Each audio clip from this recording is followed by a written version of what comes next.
Indeed. Let's get more. Julian Jest is a smartphone and tablets analyst at Informa and joins us. Julian, great to have you with us in the studio. Lots to talk about. Let's start with Samsung in the sense that they haven't told us why they've seen this jump, but a lot of people I've been speaking to are saying it comes down to smartphones. And it's the same story with Apple. In the developed world, correct me if I'm wrong here, in the developed world, for those of us that want a smartphone, we've pretty much already got one. So it's saturated, is that right? Yeah, absolutely. You know, smartphones now are really facing a maturing in the market. So in developed markets where smartphones have been around for a few years, certainly customers have had a smartphone and they are really looking to either look for a more affordable device as opposed to sticking with a higher price smartphone. So if we've already got a smartphone, what does it take from these makers, whether it be Samsung or Apple, what does it take for us to get a new one? I mean, it's got to come out with more bells and whistles or something? To some extent, yes. Latest must-have features such as camera, waterproofing are all very important, but a growing trend is for that consumers are looking for is in regards to affordable devices.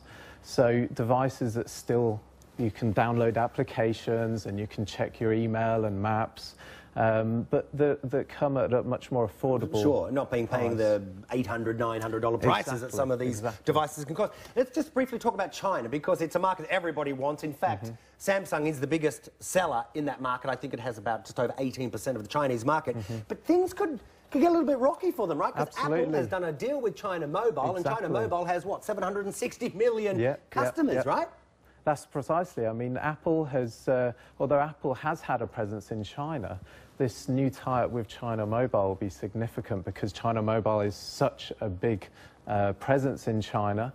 And although Apple has launched the iPhone 5C... Yeah, the cheaper one. Yeah. Cheaper one, still pricey. Yeah. So they will hope that they'll be able to reach new customers through this tie-up with China Mobile. OK, briefly, I just want to ask you about Samsung at this big tech show in Vegas has launched I think it's there, launched two new tablets. They've already got a bunch of tablets.